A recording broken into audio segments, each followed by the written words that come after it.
Hi, this is Manuel Delta Lima 2 Mike Alpha November, and welcome finally to my how to build instructions. So what you need to build the sandwich are obviously the PCBs, a good soldering iron. In my case I prefer tips that are not so pointy. They are a little bit wide. Something to desolder. Yeah, depending on what you're soldering. I have this pump for SMT assembly. It's better to have this kind of desoldering wire. Extremely important, flux. That's for SMT assembly, especially for the tiny ICs. You need that. I will show you in a minute, or not in a minute, I will show you later. A pair of tweezers. Those need to be pointy and sharp, so you can place your components and keep them. And side cutter, a good one. That's what you need. Yeah, and obviously soldering wire. I'm not going to show you the complete assembly here because that would take too long, but I'm going to show you the basic techniques I'm applying and the systematic approach I'm trying to follow while assembling such a rig. The reason the video took so long is very easy. I'm lazy. Whenever I get new PCBs like now, I immediately want to build them. And obviously, when I'm doing that, I'm not interested in doing video. After I have built them, I'm not anymore interested in doing it again, just for the video. So this time I decided, yeah, I promised it to you, so I'm going to do it this time. Okay, the next thing is some kind of systematic approach. Earlier I was using simply a BOM that was printed out, and you could tell where C1 goes by the lettering, like this is the place for C1. Nowadays we have some more helpful tools like this IBOM, which I also uploaded in the file section for the existing PCBs, and which I will soon upload as soon as everything is tested for those PCBs. And you can see by clicking on that, you can see where those SMT capacitors go. In this case it's 100 nano. So what's going to happen next is I'm going to pick up 5 100 nano caps, and I'm going to place and solder them. So I'm starting to show you how I solder SMT caps and or resistors, and the approach, the systematic approach I'm following here. So here we have our 5 100 nano capacitors. Going to try to remove them from their package. It's a little bit of a problem when you have big hands and work with tiny parts and are not very calm. Okay, got it. I'm going to pour them here. Make sure all parts are here. Okay, 5 times.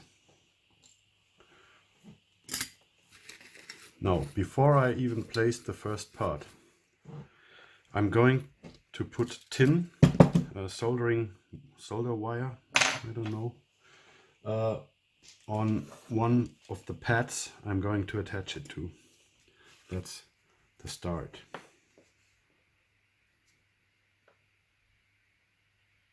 So then I'm going to grab a part, place it nearby, solder it, trying to place it better if I'm satisfied. I'm using the tweezers to push on the top of it, so now it's flat. And now I'm soldering the second leg. Just capacitor ready. And just to show you how fast all this goes, SMT is not hard at all. At least that's my opinion. I prefer it. Even hand soldering, I prefer that over THT designs, because usually you have so much more, less work compared to THT. Why is that? Because with THT you place parts, put them through, need to make sure they stay in place. Then you turn the board around, still make sure they stay in place and do not fall off. Then you need to solder them, and then you need to cut the legs. In this case I just have one side. It's a little bit, yeah, it's smaller, I agree, but you can arrange yourself with that. Even with my shaky hands here, no issue at all. Good. C2 placed. C2 soldered.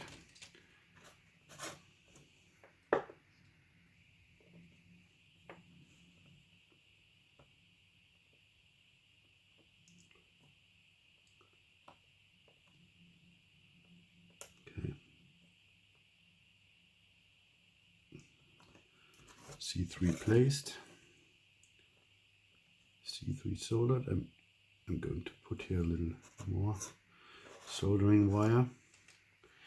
Now let's take care about C4, and always keep your tip clean, that's important. Okay.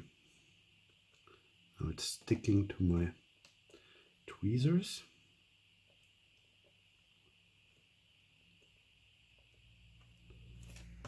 That's it. C4 placed, C4 soldered, and the last one.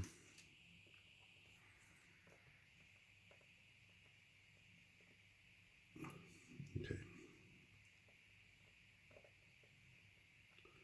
Don't hurry, it's no competition. Even if you are not as fast as me or way faster than me, doesn't matter. It's important that you keep track of what you're doing. Now see, 5 capacitors placed and soldered. And now what we can do is check the box so it's clear that we have placed it. Next would be, in this case, the resistors. And I'm not going to show you that because yeah, the principle is the same, and you just follow that list. By the way, that's not the complete truth. Usually I start with ICs because it's the most complicated parts. In this case, in case of the main board, I will start with the 2 SMT ICs, because those are the most complicated parts, and now with an unpopulated board everything is still accessible. And I will show you in a minute how I do that, just to show you the technique for that. But this board did not have ICs, so I started with the other small parts. In this case it's capacitors and resistors. Okay, when reviewing the last shot I realized that probably even the 30 to 40 centimeters distance of the camera to the board were too much for this those tiny parts. So I changed camera angle so you can better see what I'm doing. This is the FST 3253 and this is the SI 5351. I think that's the part you all been waiting for. The parts most of you are afraid. It's the hardest thing to do, and if you can handle them, yeah, basically it's already almost done. Okay, how do we do that?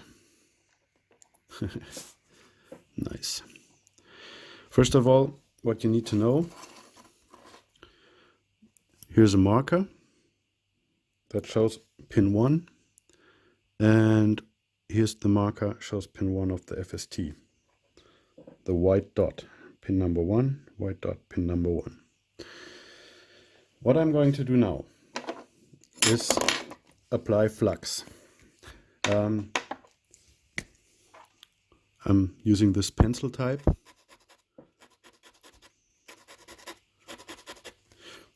And just to make you aware of this, here's already a tiny amount of solder on the tracks, which is usually enough. You do not need extra solder wire.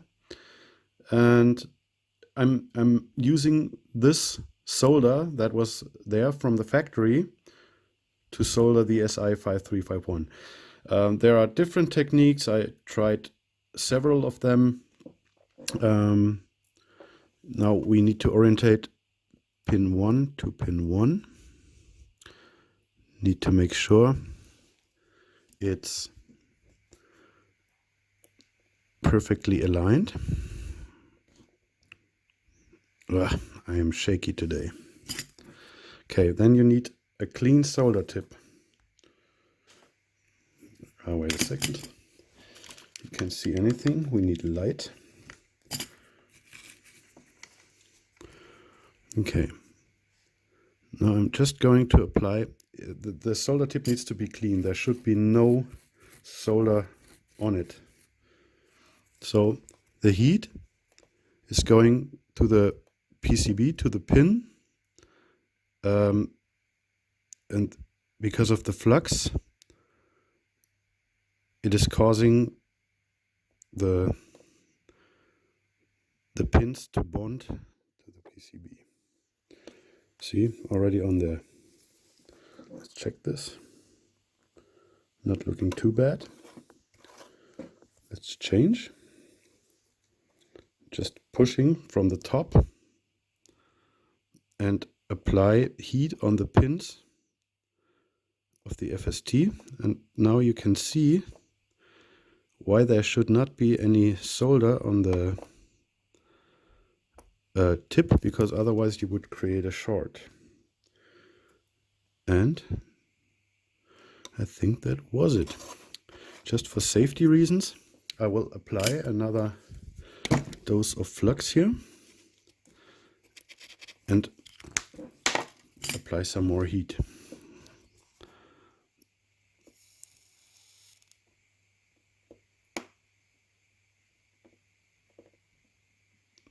Okay, looking good. The same here. Just make sure every pin got heated. And then you can use your smartphone to make a picture to make sure there's no shorts, but looking good. No, I don't see any shorts. Okay, that's already the hardest part on there. Great. Now let's do the same with the FST.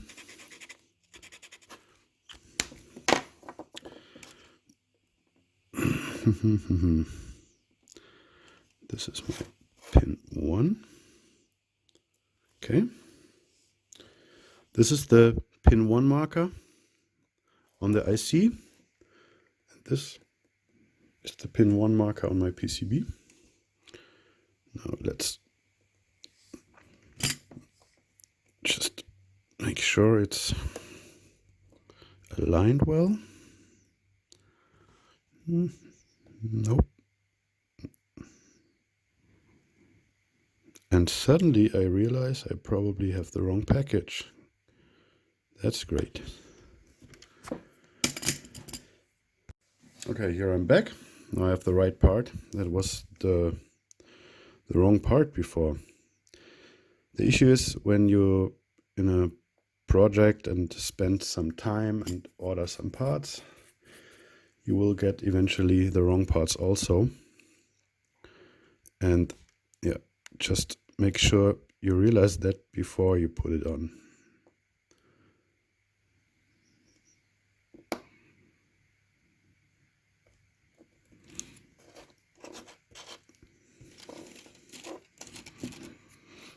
It's always a reflex to want to get the solder wire resisted. Oh, damn it. See, that's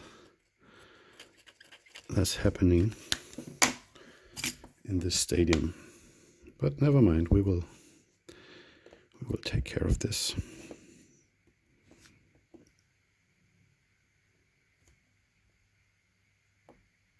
Come on.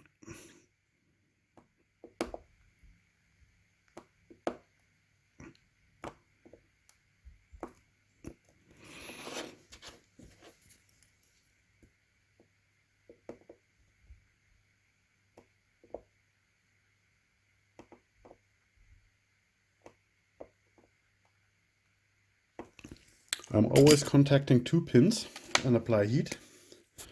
Just make sure every pin is soldered. I'm repeating this with more flux. Flux is the key. 1.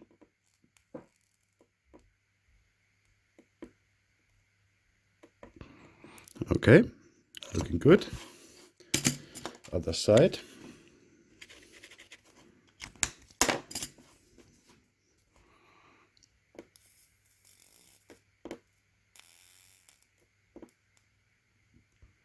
And this is how a shaky guy with fat hands is soldering the tiniest parts.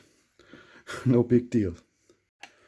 Okay, while reviewing the footage you've just seen, I realized 2 things. A, oh my god, am I shaky?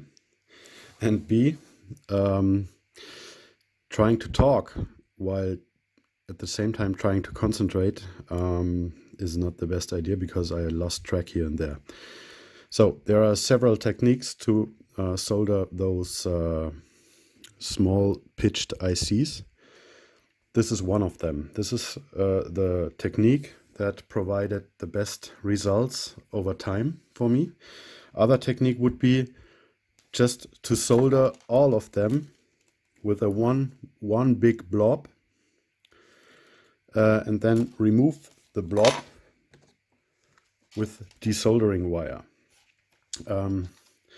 This, by the way, would also the technique if you messed it up, because we ended up in the last section by looking at it and say, yeah, no blob, everything's great, but what if it happens to you that you have a blob?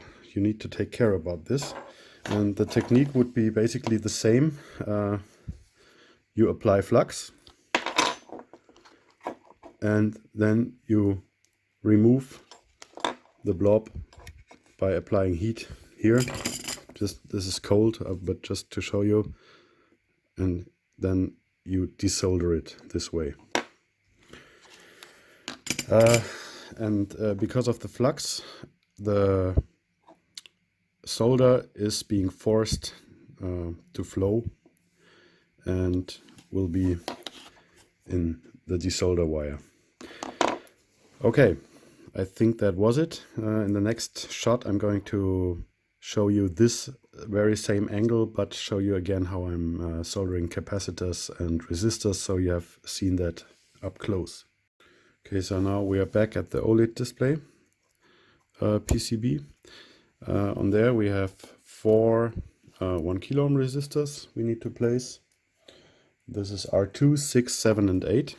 So again, removing the cover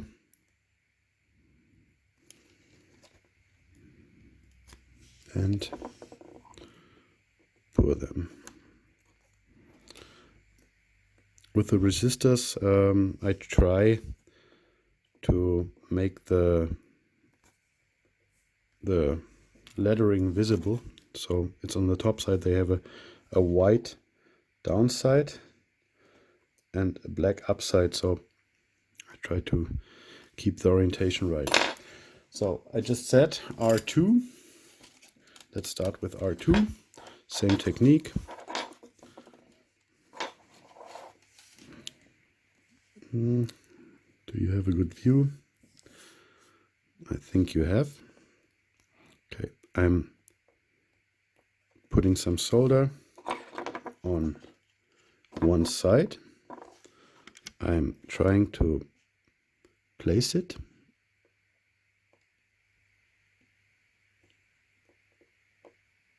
Okay. As soon as I'm satisfied. Okay, a little bit of pride. I'm soldering the second side. By the way, I'm using 1 millimeter solder wire.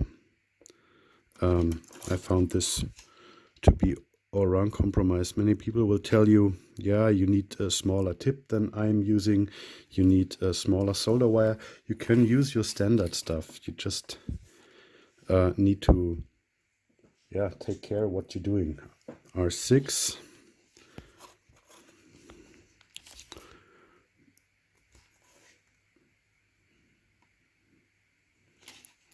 Okay, now we have a blob here. Not good. See, in this case, also the flux helps. Just put flux on there and it will take care about the blob.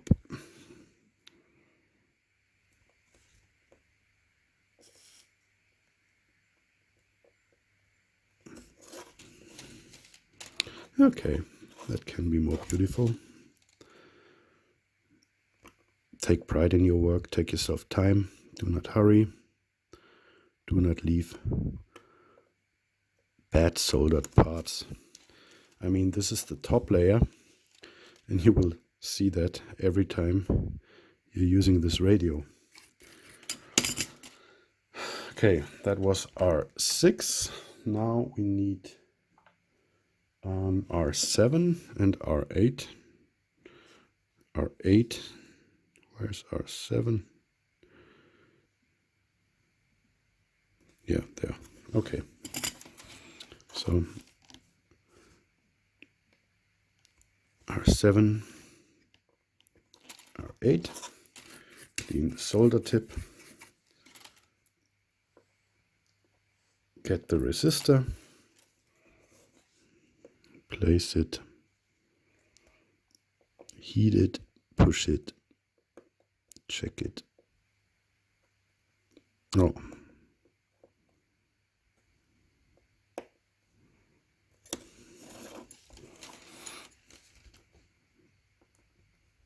Okay. And final resistor. Sorry, final 1K resistor. Okay. Just apply some pressure from the top so we make sure it's flat. Okay. Okay. There you go. 4 resistors placed and soldered. Okay, that's all for now. The basic techniques have been shown.